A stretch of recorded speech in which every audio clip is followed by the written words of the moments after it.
NATO telah memasuki pusat krisis dan mendedahkan pergerakan besar di sekitar perjanjian antara Amerika Syarikat dan Iran.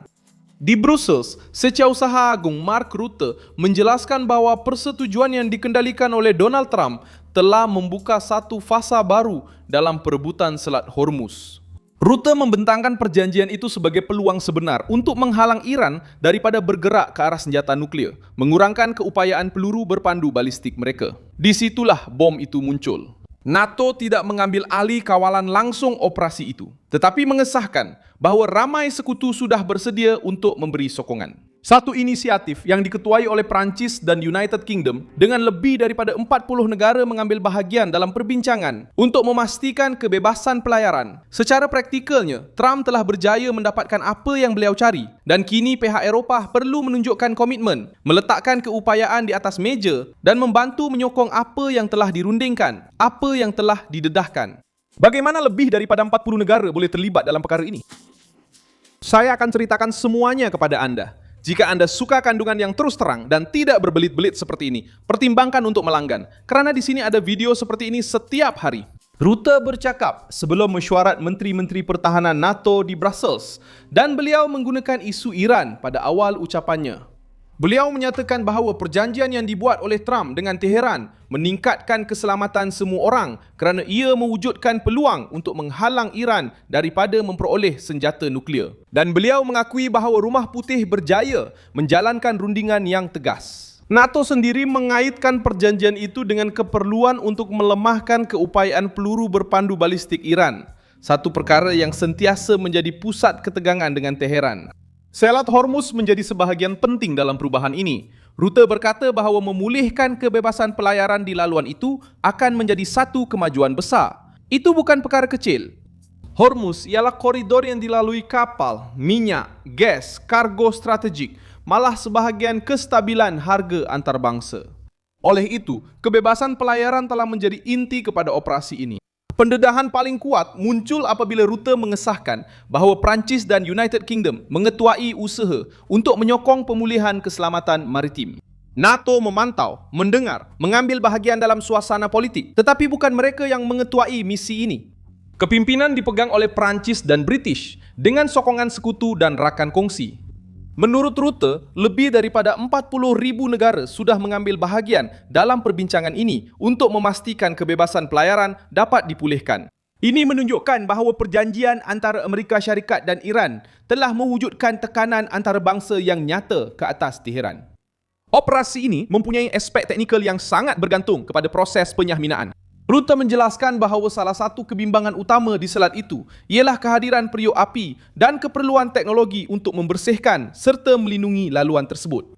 Di situlah Eropah kelihatan seperti sesuatu yang Amerika Syarikat sendiri tidak mahukan.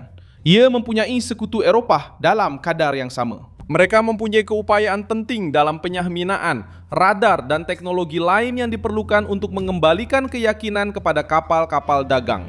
Dalam kata lain, Trump telah membuka jalan politik dan sekutu-sekutu kini dipanggil untuk mengerahkan aset sebenar ke laut. Perancis dan United Kingdom sudah pun membuat persiapan untuk barisan ini. Sebelum ucapan Rutte pada bulan April, kedua-dua kerajaan telah mengumpulkan puluhan negara untuk membincangkan pembukaan semula Selat Hormuz dan mengusulkan misi multinasional yang semata-mata bersifat defensif. Cadangan itu adalah untuk melindungi kapal dagang, menenangkan pengendali komersial dan menjalankan operasi pembersihan periuk api apabila keadaan mengizinkan. Struktur itu sudah pun dibina dan kini semakin kukuh dengan persetujuan Trump serta pengesahan awam yang dibuat oleh NATO. Kerajaan British juga telah merekodkan satu persidangan perancangan ketenteraan di Northwood, utara London dengan perancang dari lebih 30 negara. Matlamatnya adalah untuk mengubah konsensus diplomatik menjadi pelan ketenteraan. Ini termasuk arahan, kawalan, keupayaan, penghantaran pasukan dan penyelarasan dengan rakan kongsi. Logiknya mudah. Tidak cukup untuk Iran hanya mengatakan bahawa laluan itu akan dibuka. Perlu memastikan kapal-kapal boleh melintasi dengan selamat, tanpa ancaman periuk api, tanpa intimidasi dan tanpa tuntutan politik yang disamarkan sebagai kawalan maritim. G7 juga turut memberi tekanan. Pemimpin ekonomi terbesar menerima perjanjian itu secara positif, tetapi mereka menegaskan bahawa rundingan perlu menangani ancaman Iran di rantau tersebut. Dan selain itu, tuntutan tersebut melibatkan program nuklear, tindakan Teheran melalui kumpulan sekutu, serta kestabilan di Timur Tengah. Ini meletakkan rejim Iran dalam kedudukan yang tidak selesa. Dia cuba menjual idea penentangan, tetapi melihat negara-negara barat utama terus bersependapat dengan perkara pokok tersebut. Trump menguatkan lagi mesej itu dengan mengatakan pada penutupan G7 bahawa trafik maritim di Hormuz telah meningkat sejak pengumuman gencatan senjata. Dia juga memberikan ancaman yang jelas bahawa jika Iran melanggar perjanjian itu, Amerika Syarikat boleh menyambung semula tindakan ketenteraan. Ucapan itu menunjukkan logik rundingan. Gaya Trump bukanlah kepercayaan membuta tuli kepada Teheran, tetapi perjanjian dengan tekanan, keterbukaan dengan pengawasan, gencatan senjata dengan amaran. Iran diberi peluang untuk keluar daripada keadaan terdesak, tetapi tanpa diberi kuasa penuh untuk kembali ke permainan lama. Reuters melaporkan bahawa memorandum itu merangkumi pemulihan sepenuhnya trafik maritim di Selat Hormuz, penggantungan sekatan Amerika ke atas pelabuhan-pelabuhan Iran, pengecualian daripada sekatan antarabangsa dengan syarat-syarat tertentu. Tetapi ada perkara penting, iaitu rundingan masih perlu menjadi perjanjian yang mengikat dan pihak-pihak boleh menarik diri selagi ia belum dimuktamadkan.